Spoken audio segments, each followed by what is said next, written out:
actually started the introduction for this panel because we will have really distinguished guests, and we will be talking about EU support, NATO, the strengths of the Baltics, and how we facilitate our growth in the future. So, by not further ado, I do understand that our sort of breaks are too little for you to have a good networking event, but please take it very seriously. This is the last panel, and we will come to networking once more. So, first of all, I would like to introduce the first keynote speaker, because we will have two keynote speakers for this panel, and then we will have a discussion.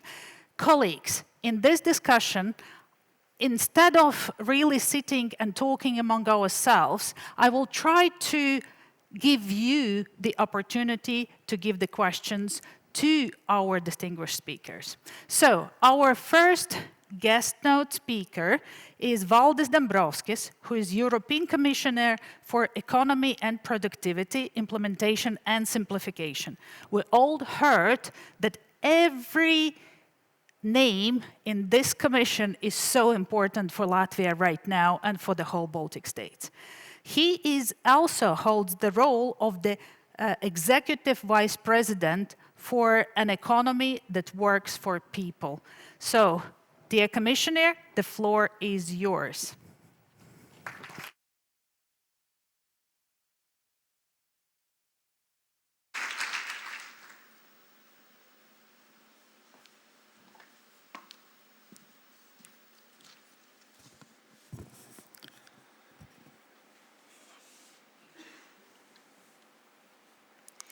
Labdien, Rīga! Prieks redzēt visus trīs Baltijas valstu ārvalstu investoru organizācijas vienoti koordinējot savus pozīcijas un pulcējamies šeit Latvijā. Good afternoon, ladies and gentlemen, distinguished guests. Thank you for the invitation to join you today to share my thoughts on the investment climate in the Baltic states and what the EU is doing to address joint challenges. I'm very glad to participate in this forum, which gathers the views and insights of such distinguished speakers and seeks to strengthen regional cooperation between Estonia, Latvia, and Lithuania. This cooperation is as important today as when our countries regain their independence. Our continued success depends on regional unity, policy clarity, and strong support from the EU, particularly in response to geopolitical shifts and economic uncertainty.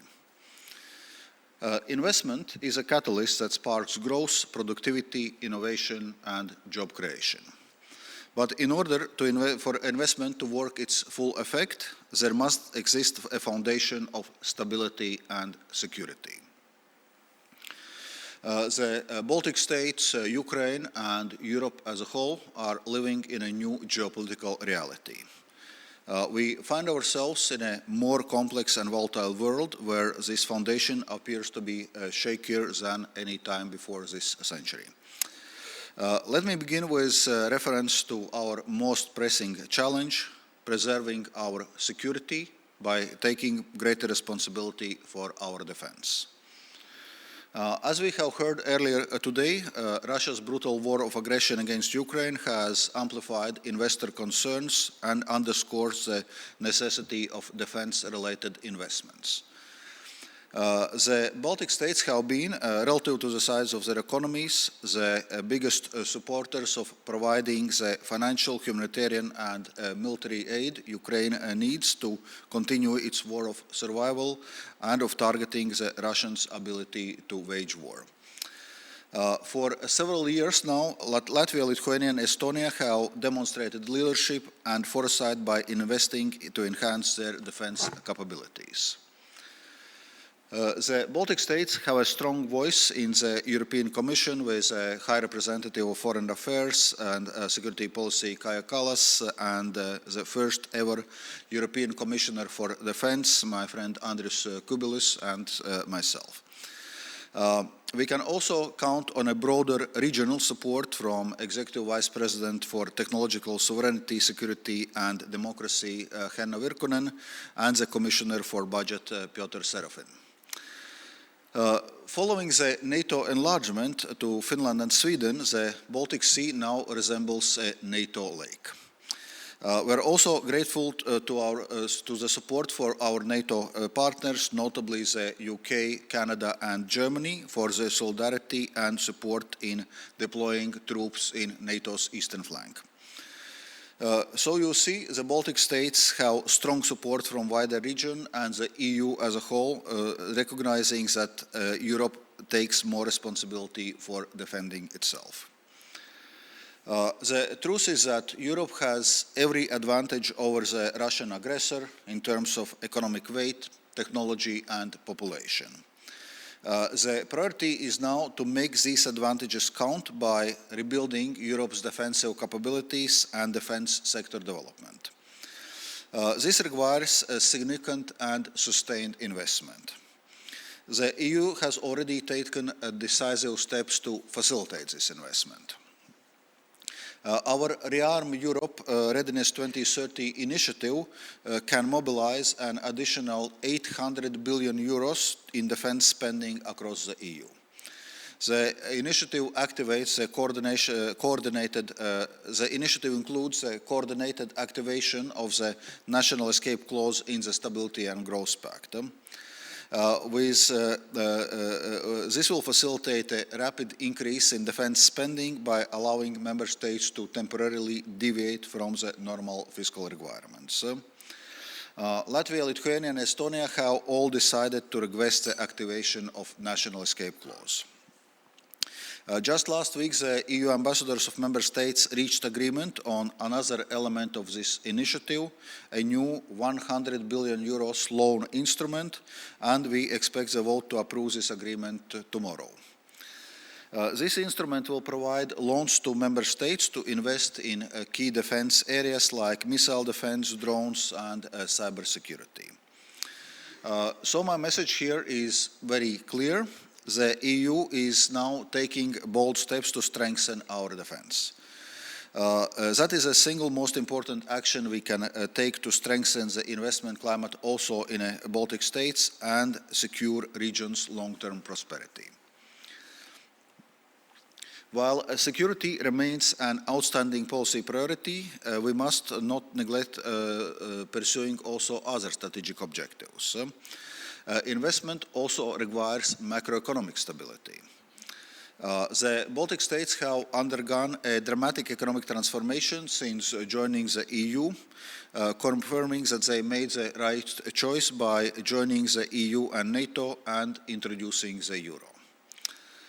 While the current economic context is challenging, growth continues, and the Commission latest economic forecast projects growth of between 2 and 3.1% in the three Baltic states next year, outperforming the EU average of 1.5%.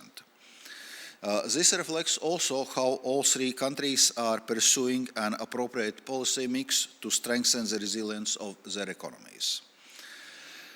This is crucial since we all know that a weak economy presents an easy target for populists and aggressors.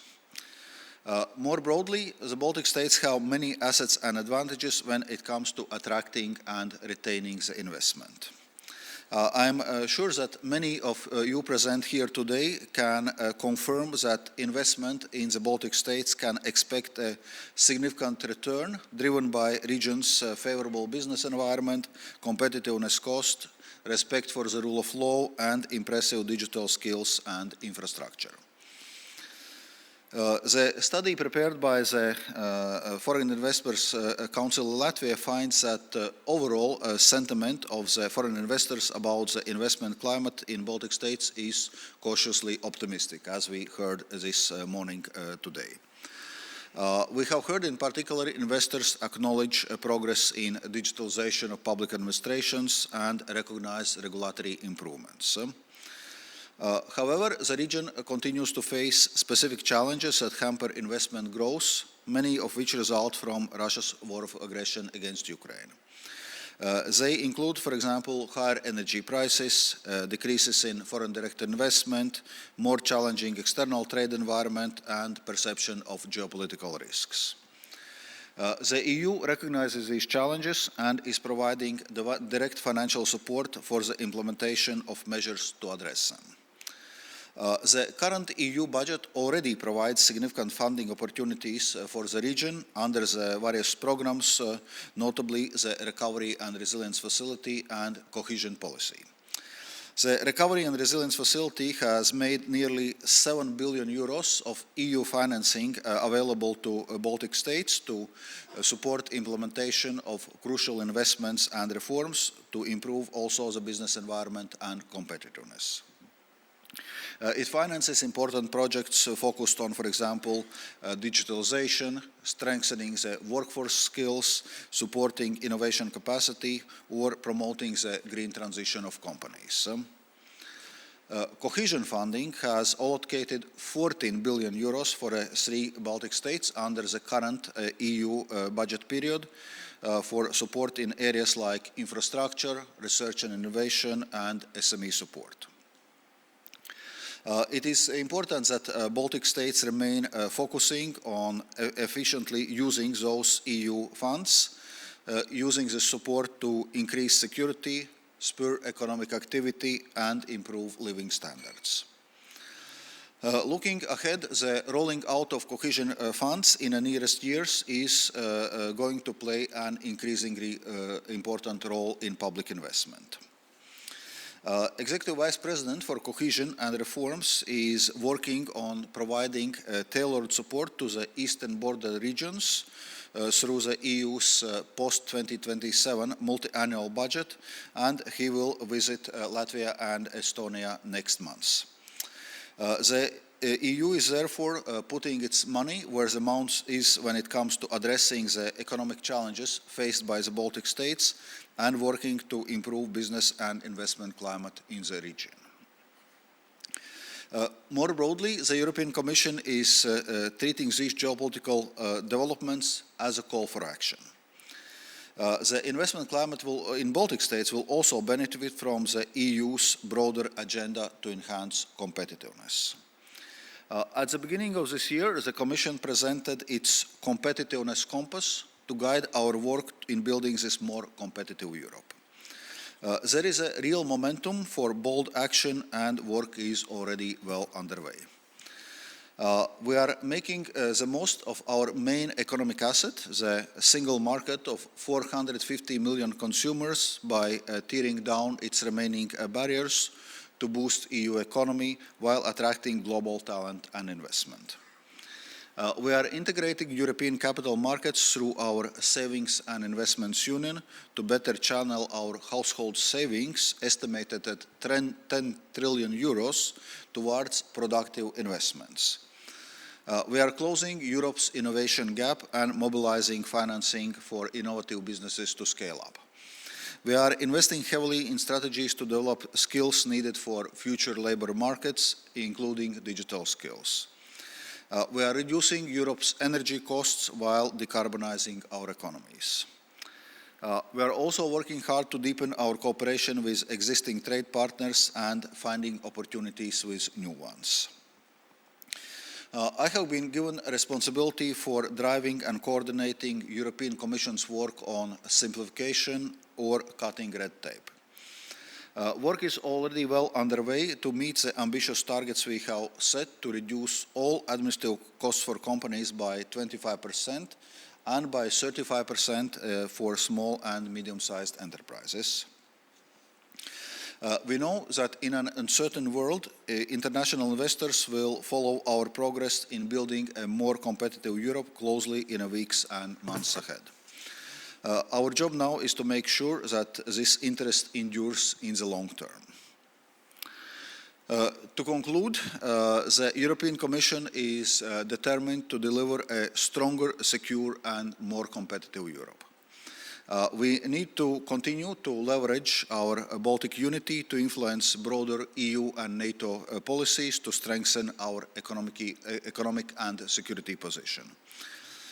First, we must ensure the security of the region by continuing to invest in our collective defense. And secondly, we must act together to attract and encourage investment in the Baltic states to unlock the region's full economic potential and ensure its long-term prosperity. We need to think boldly and act together. Thank you very much.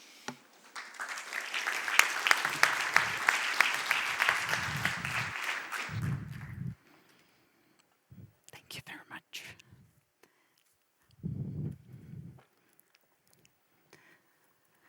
Thank you very much, Commissioner.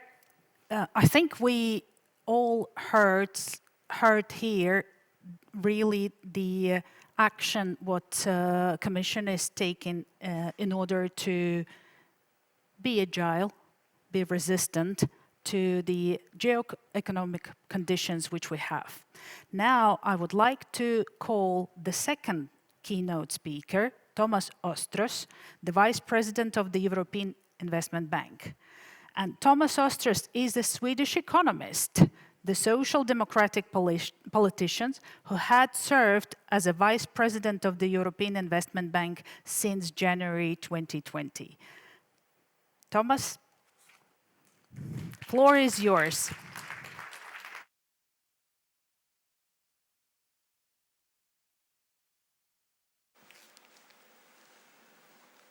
Commissioner, ladies and gentlemen, thank you very much for the invitation to take part of this very important conference on the investment climate in the Baltic states. And I would like to thank the Foreign Chambers of Commerce in Latvia for the timely and insightful research piece that we had the chance to have a look at before this started.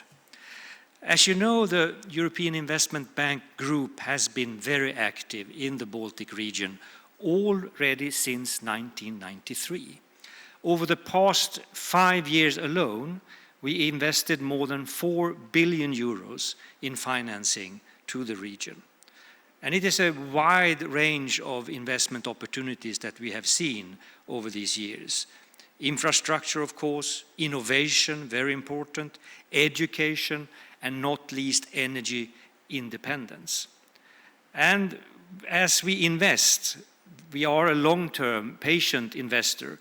That is also a strong signaling effect to other investors that the Baltic states are stable, resilient, forward-looking, and innovative. The research presented today highlights several key challenges that require urgent attention: labor shortages and talent retention, energy security, as well as security and defense capacity. Investors are also calling for increased public investment in education, R&D, and strategic infrastructure, as well as access to expertise, not just financing for complex projects. These are not only areas where EIB can contribute, they are at the core of our investment priorities. Allow me to highlight 3 areas where the EIB Group is actively responding to the needs identified in the Foreign Chambers of Commerce in Latvia report: security and defense, education and innovation, and energy and strategic autonomy. Let me start by mentioning a few words on security and defense. We are going through a transition as a bank, the EIB, because we have a very strong call from our 27 member states that are our shareholders that we should increase our activity in security and defense. And this year in March, our board of directors expanded our financing eligibilities to include projects dedicated to purely military use, such as barracks, storage facilities, drones, helicopters, radars, satellites, advanced avionics, propulsion systems, and optics, and still maintain our position as a AAA bank that is very strong on the international global capital markets. And we have certainly taken that call very seriously and are working on an active pipeline of a huge number of projects that we are now implementing. Earlier this month, I was actually in Vilnius for the signature of an advisory agreement with the Lithuanian Ministry of Finance for the development of Rudninkai military base, a 1.2 billion euro project that will host the German NATO brigade. This is one of the most ambitious defense infrastructure projects in the region. And as highlighted in the research, investors are not only seeking financing, they are also seeking for expertise and know-how. That is why technical assistance is such an integrated part of what we do. This project is an example of how the EIB Group is responding with both financing and technical advisory services to ensure that projects are bankable, resilient, and strategically aligned. Education and innovation is, of course, also key for competitiveness. The research findings also underscore the need to invest in human capital to address labor shortages and retain talent. At the EIB Group, we see education and research as essential to long-term competitiveness. Let me give you an example. We have financed the University of Latvia, new academic center, a flagship project that strengthens the country's research ecosystem and helps to keep top talent in the region.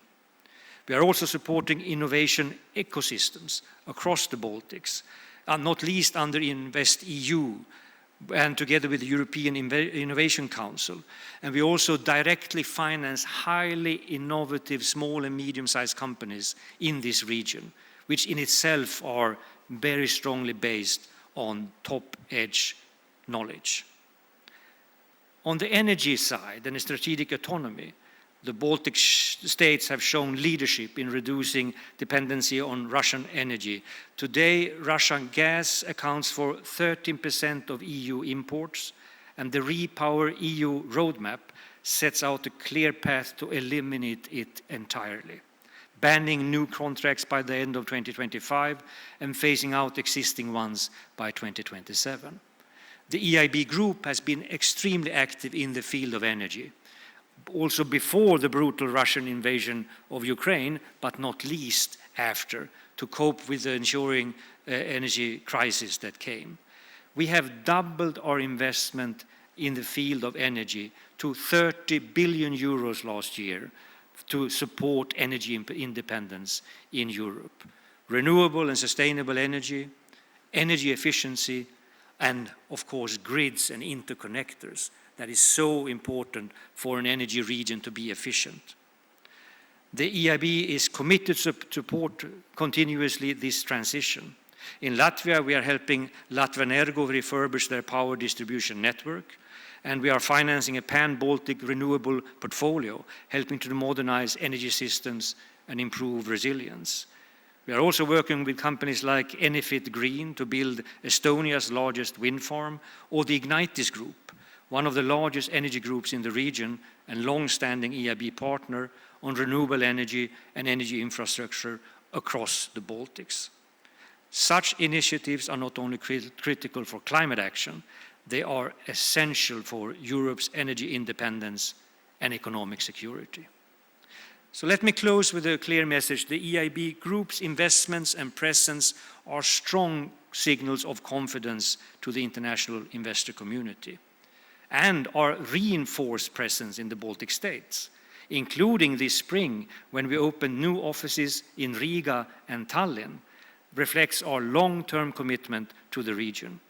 Our colleagues on the ground are ready to work hard with local partners to identify and develop new investment opportunities. Thank you for your attention.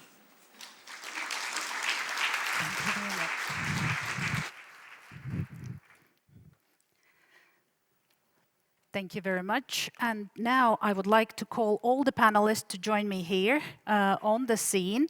So André, where is André? Yeah, Māris Rieksniņš, please join us as well. And Valdis Dombrovskis, please join us on the scene.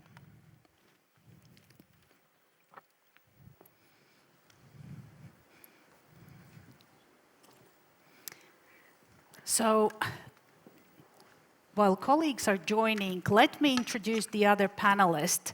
I think it is very important. We have heard from the Commission, we have heard from the investment opportunities and the need and the requirement from the representative of European Investment Bank. So, our two other panelists is André Küüsvek. Have I pronounced correctly? It's a long time since I heard it so well said. Good. President and CEO of the Nordic Investment Bank. And André is coming from the Baltic region. Yeah, this is great. André, you are from Estonia. You have a big ties with the whole Baltic environment. So when you see and I will come to this question on your reflections. Before I will go to Māris Riekstiņš. Māris Riekstiņš is the parliament representative of Latvia to NATO.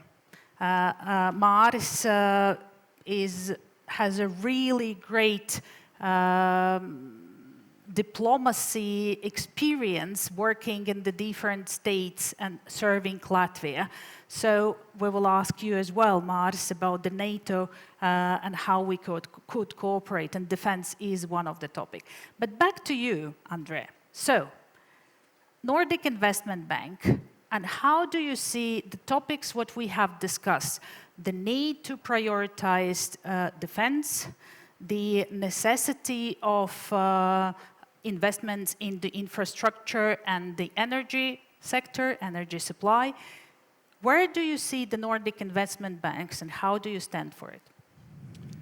Thank you very much, and it's a pleasure to be here at this distinct panel. Yeah, the Nordic Investment Bank is owned by 5 Nordic and 3 Baltic countries, and that's what I represent here rather than my own personal legacy. But I think the market sentiment matters a lot, and we heard 2 separate reports today. What was maybe a little bit surprising to me was that the relatively gloomy picture, but I would maybe relate it to the great ambitions of the Baltic countries. That, to me, it a little bit falls into the category that, like being happy, is something which is based on a very simple mathematical formula. You take the reality and you divide it by expectations.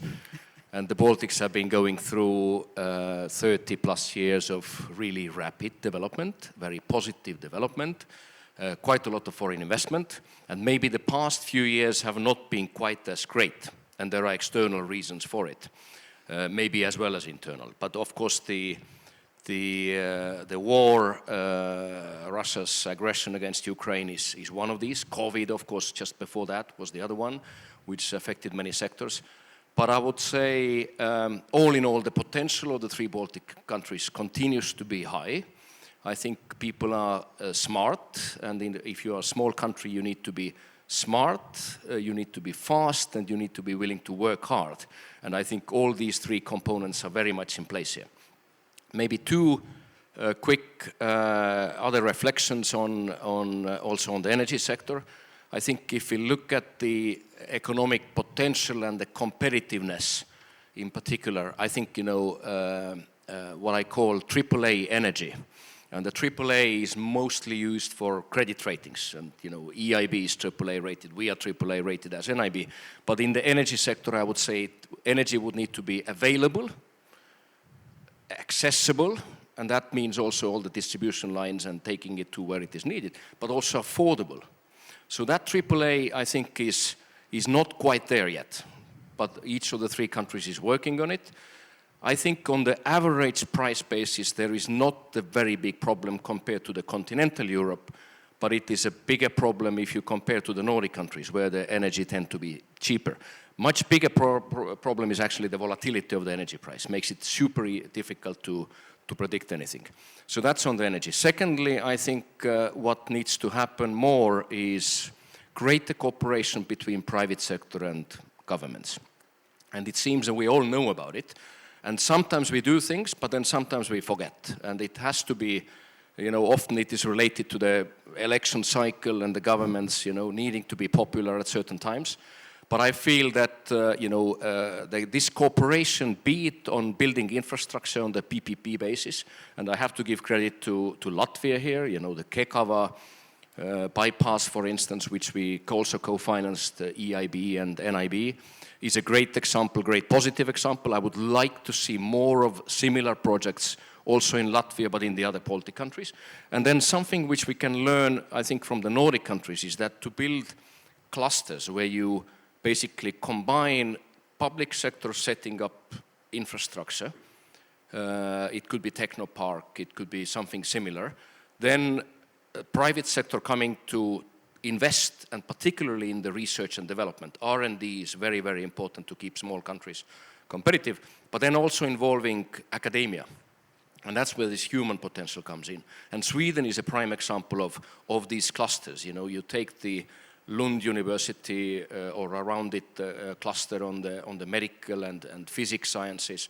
You take the Gothenburg on the automotive and electrifying transport cluster. And there is a lot more. Finland now, we have just financed in Kuopio a gene therapy factory where there is private sector, public sector, and the university. I think more of that is needed. Finally, on defense, colleague Thomas already said a few things about it.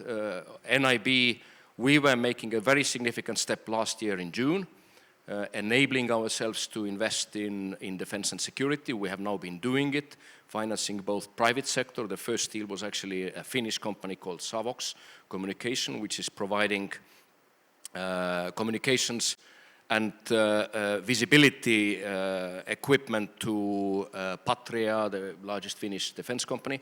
But we also signed this month earlier a 400 million euro loan to the Lithuanian government against a very specific investment plan over the next 3 years to actually prepare that Rudninkai campus where there is also hopefully a PPP project then coming later on, but we already gave a little bit of a lead for the Lithuanian government to prepare that one, but also other parts of its resilience and defense structure. Thank you.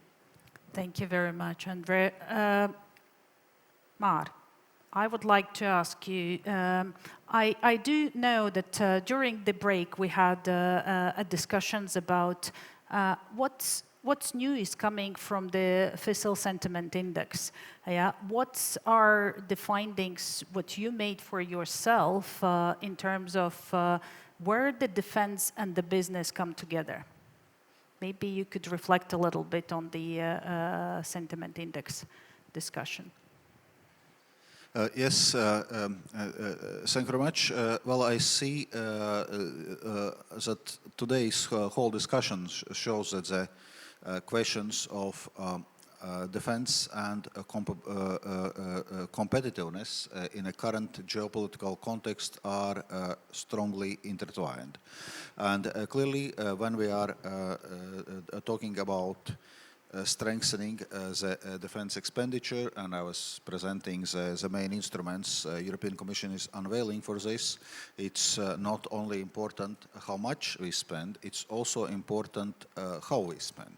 And that's why there is a lot of emphasis in our Rearm Europe initiative, Readiness to 2030, to strengthen the European defense industrial base, because that's important also for Europe's autonomy, for actually us being certain that we are able to use capabilities and also weapon systems which are at our disposal in a way how it is needed and when it is needed. So that's why there is this emphasis on strengthening defense industrial base, and that's obviously where also the private sector and private investment comes in. So we see strong potential there. Actually, we already saw, for example, the share prices of European defense companies, the listed defense companies soaring after our announcement. So we see that Businesses already are seeing opportunities there. Also, the funding which we are providing through the European Defence Fund provides important opportunities also for our defence industry, including in the Baltic states. There are a number of projects which had been, which European Defence Fund is financing also in the Baltic states. So it's clear that we need to develop those defense capabilities in close cooperation with the private sector. Thank you very much. I actually, when I was listening to your presentation, I thought it's very much coincides what and really reflects on what the foreign investors were saying in terms of the simplification and implementation of the measures that the support or the way how the public sector and the private sector could cooperate together really could come at the simple terms. And I think great to hear that now Omnibus report is really taking a lot of the compliance cost from the big companies and normalizing it, while understanding that the reforms for the small and medium enterprise for the EU as well bring certain simplification measures. I think when we talk about the fast and resilient Baltic cooperation, this is definitely what it's need. My question to you, Commissioner, would be how fast do you think the European Commission could move with all the simplification, and when we could see really the real impact in the countries which really works together? Indeed, when we are discussing our competitiveness compass agenda, one of the priority work directions is simplification or cutting the red tape. And actually from Commission side, we are moving very fast and very ambitiously. If you look at this year European Commission work program, out of 18 initiatives, 11 are linked to simplification, and already we have put out quite a few proposals. So, so-called Omnibus 1 on simplifying sustainability reporting and sustainability due diligence requirements. Omnibus 2 on public investment, including as regards EIB investment. So we had been preparing this also in close cooperation with EIB.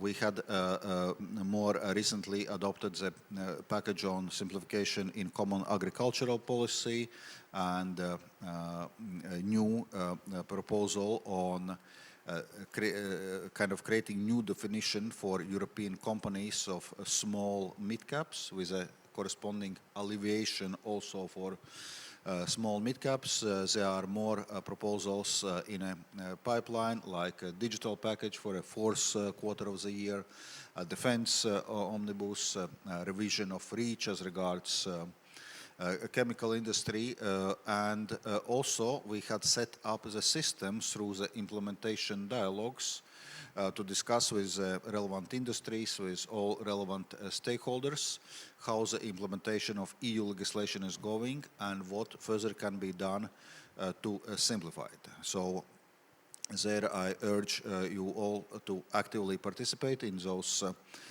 implementation dialogues, and in general in providing the feedback about simplification, because it's clear that it also requires sustained push by the business community to make it happen. Because already now, for example, we see as regards the first omnibus, so we put forward quite ambitious simplification proposals, but on some of the elements, well, we are having some pushback from certain quarters in European Parliament, which I would say is not unexpected, but also quite a bit of a pushback on a number of elements in the Council, which is probably more unexpected. So on one hand, EU member states were calling for simplification revolution, and when European Commission is putting forward concrete proposals, immediately, there are elements where somehow a number of member states actually are not willing to simplify. So that's why I'm emphasizing that it requires also constant push by the business community. That it is important that there's a push on the European Commission that we are delivering ambitious proposals as regards simplification, but also on member states and European Parliament as a co-legislators, they actually seeing those proposals through the legislative process, because it's only what comes at the end of legislative process is what businesses will really feel. Thank you very much. I would like to go back to defense. And now, Māris, I would like you to take the floor and comment. And as we could see that actually what the foreign investors were saying in order to reduce the geopolitical and security concerns, the first four things what they see is EU-level economic and military collaboration, and definitely what we have heard about the European Union and the NATO as well. So maybe your reflection in terms of NATO and how the foreign investors are feeling, and where is the space for business in the defense industry, and how do you see it? Well, thank you very much first of all, for inviting me to attend this conference. It's pretty challenging to speak after the minister. One has to be careful not to repeat what she has said, but perhaps more importantly, not to contradict what she said.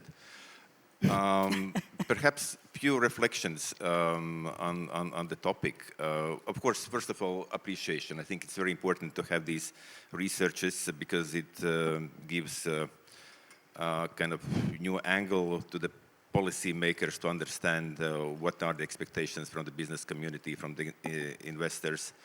It helps to streamline their practical activities, and also it helps to streamline public communication, because this is one of the conclusions for me reading these researches, that perhaps there is a little bit of miscommunication. I'm not in the group saying that everything is fine, we are not able to explain our policies, but I think that there are some misunderstandings, and I will try to pick up a couple of points. Before doing that, I would actually advise if these researches can be distributed among our legislative branch, the parliament, because executive, that's important, but in Latvia we are a parliamentary republic, and I think since number of those issues might need changes in our legislation, I think it would be important for our parliamentarians to learn about how the business community feels about these issues. Okay, surprises. One surprise, and indeed that was for me a surprise, and I think there is perhaps an issue of miscommunication, that 93% in Lithuania and almost 80% both in Estonia and Latvia believe that there is a need for closer cooperation in defense among the Baltic states.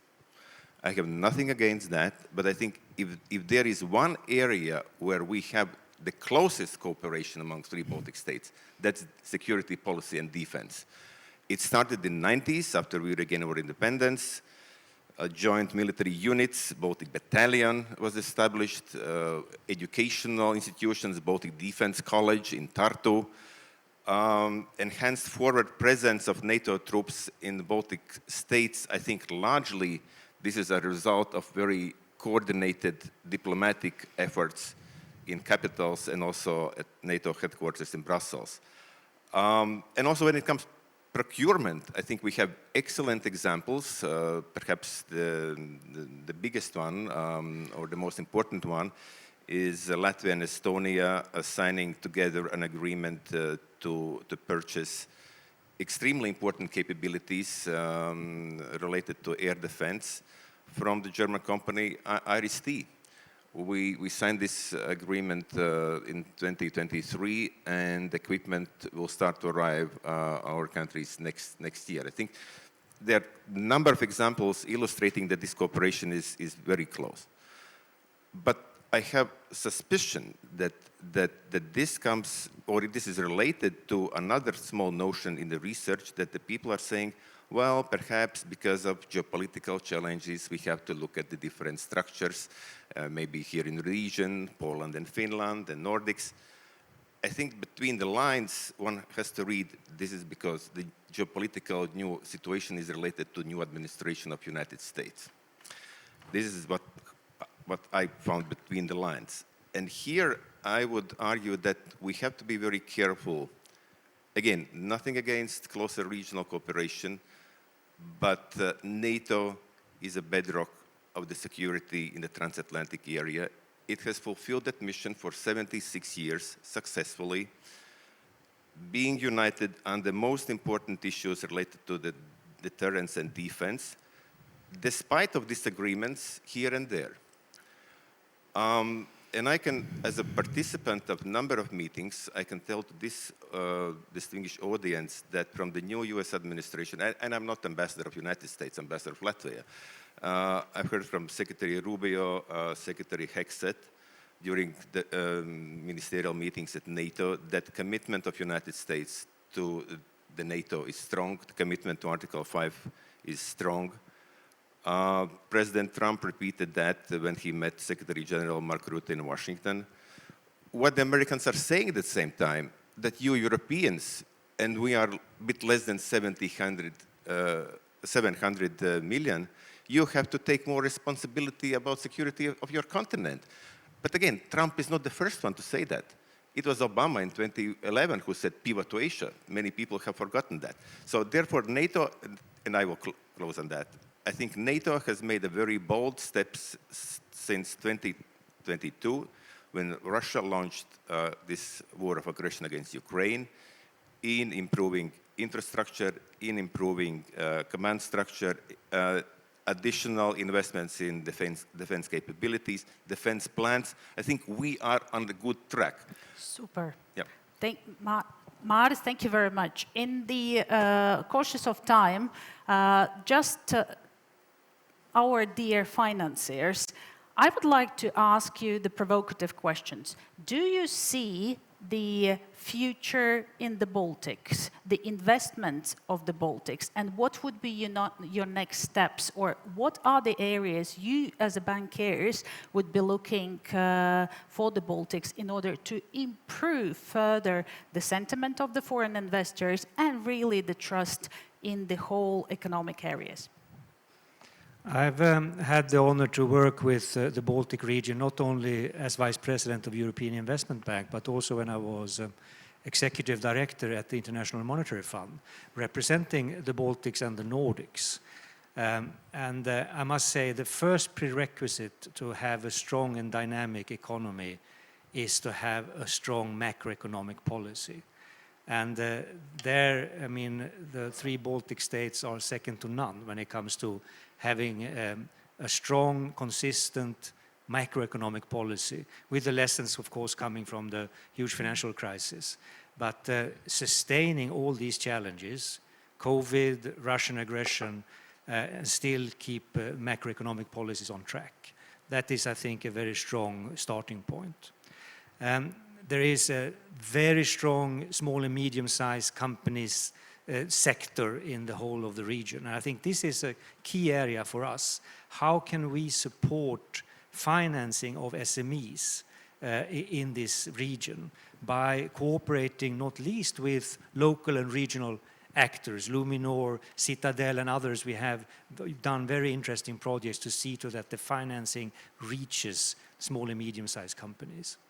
Innovation, I think, is key, where we have been working with what we call venture debt, where we can go in with an injection to a small or medium-sized, highly innovative company to help them scale up, to take their business out on the international arena. And that, I think, we have very nice opportunities also going forward in the Baltic region. Infrastructure. Of course, we discussed everything from railway to bypass roads. We are looking actively for these type of infrastructure projects that are supportive of economic integration. And energy. I think this is a key area. We talked about relatively high energy prices compared to the Nordics. I mean, there must be investments in energy, sustainable production of energy, but also interconnectors and energy efficiency, where the opportunities are very large, to see to that we have joint projects together to reach a better situation for energy accessibility and prices. We have plenty to do, but there is also very strong steer from the leadership in these countries, and where they point out their priorities. When it comes to security and defense, we think that this is a future area for us to cooperate very tightly with the Baltic governments. We are in advanced discussions with all three on investments in the field of security and defense. We see a gap in the supply side sector in the security and defense system, where small and medium companies might need an extra push when it comes to access to liquidity. We will do efforts there. And innovation, of course. This is a field where I think we will see a lot of innovation and where we need to step up as a bank to support that. So these are a few of the areas that I see going forward. Okay. I will not repeat what Thomas already said, but I would maybe emphasize one other point, which is the Baltics are not in the bad place when it comes to the investment climate. I think in the global context we should see that. Also the cooperation is pretty good. You know, maybe only the Nordics, perhaps Benelux is more closely connected region. But what I think would be helpful would be to still continue to rely on private markets, and I mean capital markets as well. I think each of the three governments continues to say this is very important and private money and all that. But when it comes to specific actions on the capital markets, where the two foundation elements, which is the infrastructure in place, and the laws and regulations in place is there. But I think there could be a lot more that the governments can also do in terms of actually helping issuance to be a little bit more broad-based, state-owned enterprises, minority stakes, but also then, you know, to think of the investor base, you know, how do we do it? And Florian from the Deutsch-Baltische Handelskammer has also said the branding element. I think there is a lot more to do on that. We as NIB, we look very closely into that capital market space. We have been investing into labeled bonds all along. We have now also opened the conventional bond market for ourselves to invest in the Baltics, and we have done so, you know, starting with some of the larger companies like Latvia Energo. Last week we invested 10 million euros in the Altum bond. We were given 3 days notice. We managed to pull ourselves together, did it. And we will do it again. So I think these are the few elements. And then finally, one thing maybe going back to that sentiment study, which something that surprised me, there seemed to be very low appreciation of the EU support to the Baltics. I don't think that's the case, to be honest. The Baltics have been one of the best users.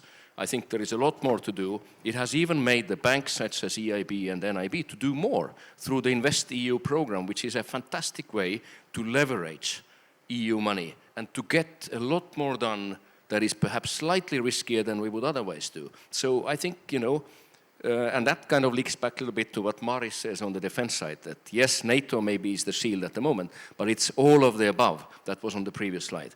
Stronger countries make stronger regions make stronger Europe. Thank you very much. Commissioner Valdis Dombrovskis, do you have any of the sort of maybe as a wish to the Baltic ministers and the businessmen, how can we be bolder, more agile, more force-going to get the maximum out what EU could give to the Baltic environment as well? First of all, I would say stay the course, because the priorities are set, and also today's conference shows that we are broadly sharing the priorities and indeed the main focus on strengthening the defense and strengthening the competitiveness. there is always value in regional cooperation, and there is lots of economic potential in this. Baltic states are among each other's largest trading partners, for example. Not to forget, we are developing a joint Baltic capital markets project. There are other initiatives, so I think there's lots of potential in those regional cooperation initiatives. Of course, as regards security and defense, Baltic states need to continue to be at the forefront of this work also at the broader European Union and NATO level, because in the Baltic states we feel those geopolitical threats most acutely. In a sense, we need to remind also other colleagues which are probably further away from Russia and therefore not feeling those threats so acutely as we do in importance of this defense and security agenda. Probably one wish which was already picked by some colleagues before from this investor sentiment index, that probably we should, in a sense, stop complaining and stop being so negative about ourselves, also to project more our successes and our strengths, because that's also then how the outside world will see us. Thank you. Thank you. Colleagues, right now I open the floor to the questions from the audience. Do we have the questions from the audience?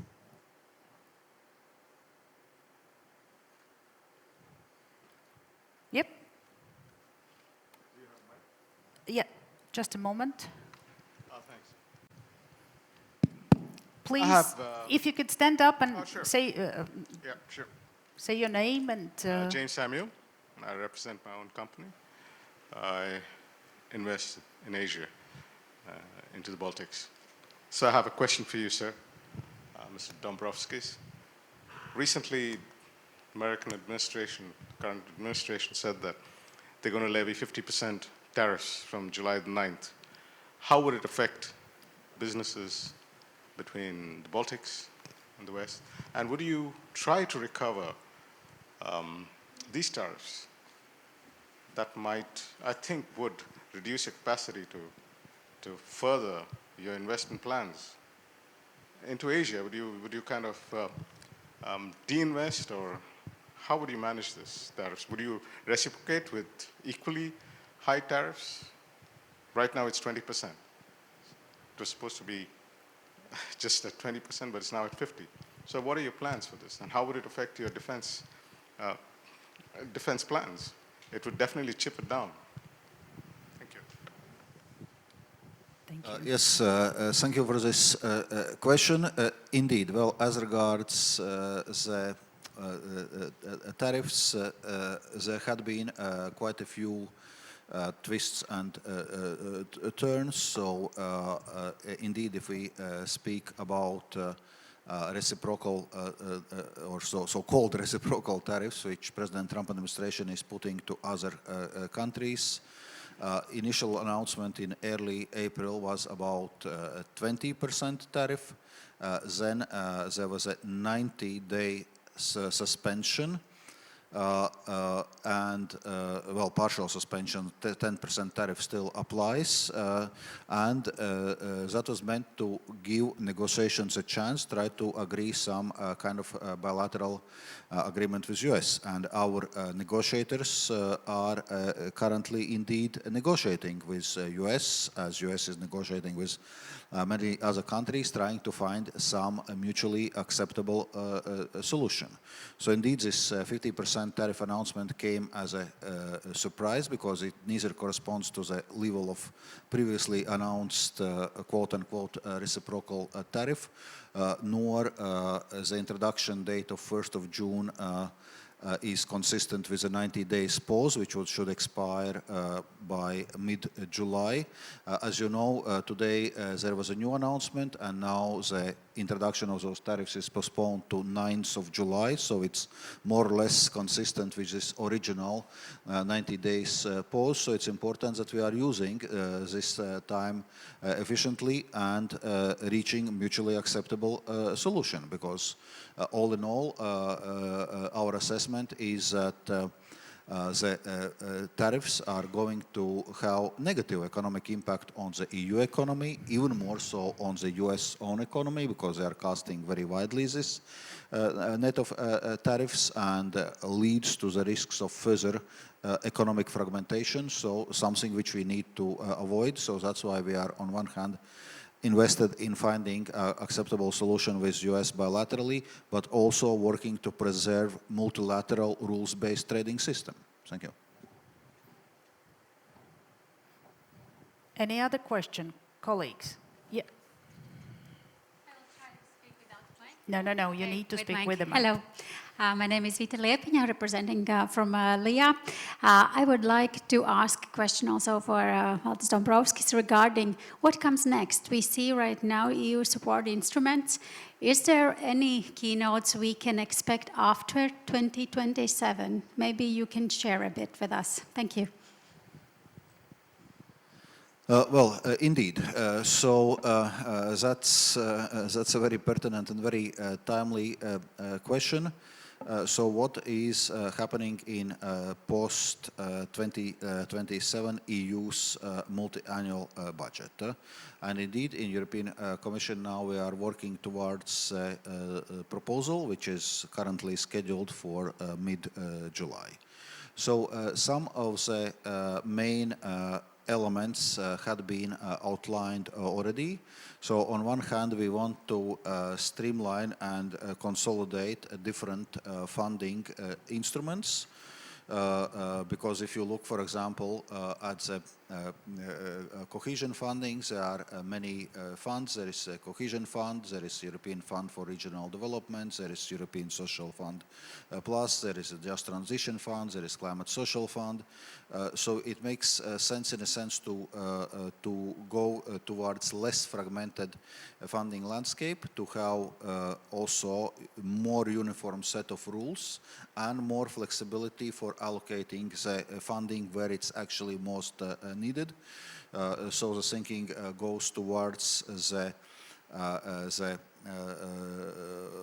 more uniform fund with national envelopes, and there obviously it's important that the principles of cohesion as a treaty-based policy and regional focus is preserved, and that's obviously an important topic also for the Baltic states. Then, as regards EU-wide funds, we are also seeking towards some consolidation of those funds with a competitiveness fund, which would, so to say, encompass a number of existing funding instruments, and similarly also with a single external fund. Okay, where exactly we'll land those discussions, it's still, I would say, subject to discussion, because obviously they are also, in a sense, interest and voice preserving some specific funding instruments, or at least features of those funding instruments. And then there are questions which you'll still need to answer, including on the overall size of the EU budget, because we clearly see that there is a challenges are mounting up, and there are new challenges which we need to address, including defense and security, which is a new area for the EU, including stronger emphasis on competitiveness. At the same time, we cannot forget about existing priorities, including cohesion and regional development. So there's going to be difficult trade-offs also. What does it mean on overall size of the EU funding, in a sense, how much ambition we have, how much member states are willing to contribute to this joint European project. So those are still all discussions which are in front of us. Colleagues, any other questions? Okay, thank you very much. There is a question? Yes, I had a question. Again, to Mr. Dombrovskis. Given the fact that Germany has woken up and in the sense that they are going to be spending a lot more for defense, also for other types of investments in infrastructure, etc. And if we calculate how much, that would mean for the German budget, that would mean that they would most likely surpass the 3% budget deficit rules that the Stability and Growth Pact sets. And even with this, with the kind of break from the SGP rules that the European Commission now offers, most likely German ambition is too large for what the European Union normally allows. So how will this be treated? Will that mean that that this fiscal framework is again revisited? And what that would mean also for the Baltic states. So if the fiscal framework is revisited, does that mean that we will be able to spend even more on defense than we are currently allowed? Thank you. Thank you for this question. Well, first of all, on EU fiscal framework, it's worth noting that it's recently revisited and it's in place for slightly more than a year now. So based on this new fiscal framework, large majority of member states have already prepared their medium-term fiscal structural plans according to the new rules. And there are features in a new fiscal framework which provides for more flexibility. I was talking in my speech about this coordinated activation of national escape clauses. That's a novelty that didn't exist in old fiscal rules.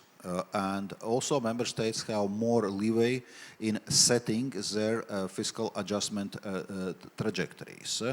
So when we now discuss specific situation in Germany, actually last week I had a meeting with the new German minister, Klingbeil, and we discussed all of those issues, and obviously I was emphasizing the importance, in a sense, to stay within this new EU fiscal framework and to use flexibilities which are available there. And from that point of view, first of all, Germany has abolished the so-called debt brake, which already provides more fiscal flexibility because that was more restraining than EU fiscal rules. Second, Germany, when preparing its medium-term fiscal structural plan, may decide to opt for 7 years plan instead of 4 years plan by presenting additional reforms and investments, and this again provides for then more gradual fiscal adjustment. And on top of this, Germany is among the countries which has requested activation of national escape clause for defense. It provides additional 1.5% of GDP fiscal flexibility for 4 years starting this year. So there is sufficient additional flexibility which Germany will be able to use, but more concretely on those plans we will be seeing now as a new German government will be preparing their medium-term fiscal structural plan, because that is a document which European Commission is going to assess. André, would you like to make a short intervention? Just to reflect, this is one of the moments where I feel that it's great I'm not a politician. But I think what is really important is that we have 3 very disciplined countries. Discipline is fantastic, but without investment, growth does not happen, and our demographics doesn't help. So I think to only take care of the cost problem is not going to be the winning solution. So I would suggest we need to invest. We need to invest bravely, and we need to get others that co-invest with us. And use the banks here. We can give not only the money, but also the know-how how to do things. Yeah, I think what's just ending our panel, I think what struck me when we were talking is really the development is in being brave, being agile, really take the opportunity and and see for the solution rather than for the problem. Because the problem we could find in everything.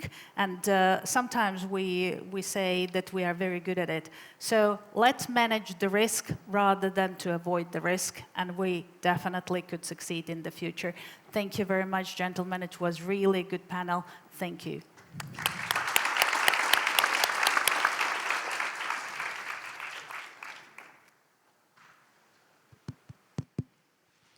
Yeah, thank you, Zlata, and thank you, dear panelists. So we are now at the end of our conference today, and I have the honor to have the closing remarks. And let me maybe summarize in 1 minute what we have seen today and what we have heard today. So first of all, Prime Minister said we should run and cooperate, run fast. And in the first panel we heard to run fast, we need good people with good education, with good skills, and we have to work on that. In the second panel we heard that cooperation will be done, and we had a very good start today between the ministers, that they agreed on, I would say, an ecosystem for innovation, defense and energy, at least that's what I heard. When we have that, we need a good marketing, and we heard as well, we will work on that, on this marketing, but also we need to ourselves market this idea as investors, as politicians, that we really see the positive things and not the negative things, and we have a good story to tell in the Baltics, and we should tell it. And in the last panel we heard as well, there is financing from the European Union, there are instruments, we got reassured from the defense, we heard as well from Maris Rikstins, there is also from the US, the defense there from NATO, and we heard it's bankable. So we have the European banks supporting that. So yeah, everything is done. And then I think finally you said the last comment, we cannot only save, we really need to invest. We need to invest to grow.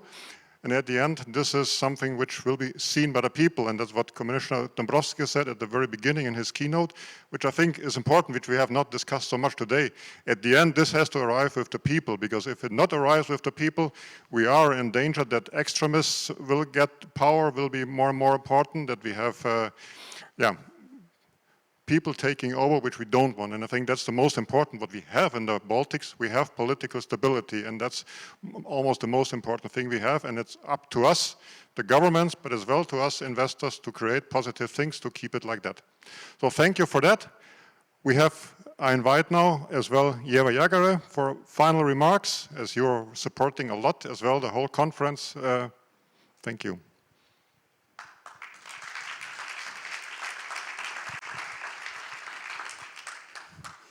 Well, yes, great day, and thank you. And as we are getting to the close of this event, I really want to thank you all, our partners, policymakers, investors, and experts for your valuable time, insights, and dedication. This event highlighted the vital truths. While our Baltic nations are facing unique challenges, our greatest strength is working together. And today's discussions showed that Baltic countries are not only resilient, but also forward-looking. We are ready to invest. We are ready to invest in defense, in innovations, and also regional cooperation. And yes, this FICIL research helps us to better understand the investors' communities, and also chart the path forward. But the work doesn't stop here. Now we have to turn these discussions into action, aligning policies, coordinating efforts, and strengthening the ties within the region and also across Europe. At LIAA, we stay committed. And to make Latvia and the Baltic region as a place where investments are welcomed, protected, and empowered. Thank you once again for all your contribution, and thank you, FICIL. Thank you.